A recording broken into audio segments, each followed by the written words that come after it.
Tanya Titman from Consolidate, thank you so much for coming to She Business today. It's been an absolute pleasure meeting you. No, most welcome. Tanya, you came to speak to our members and guests regarding the issues surrounding the growing pains for women in business. There was so much great content there. What do you think were the three points that really hit home for the people in the room today? I think one of the main things that people potentially, when they're growing a business that they don't do, that is so critical is to put a budget in place. Budgeting to me is just so important for businesses to forecast out what they think their net position is going to be throughout the year.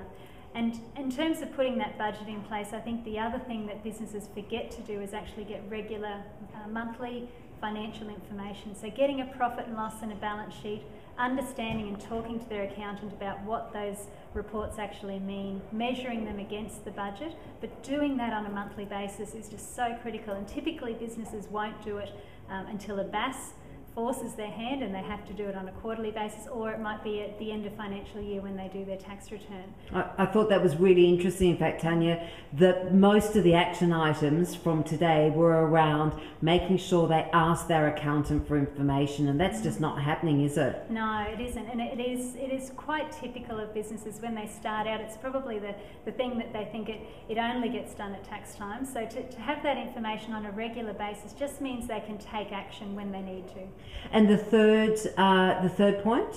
Yeah, probably the third point is around, once you have those things in place, to really understand your pricing strategy, understanding your break-even point, knowing those things that can really assist you with your business, and ask your accountant for help. Make sure that your accountant is really giving you the information that you need. Feel comfortable asking those silly questions that you may think you can't ask someone, but the information that you get around the numbers is very, very powerful.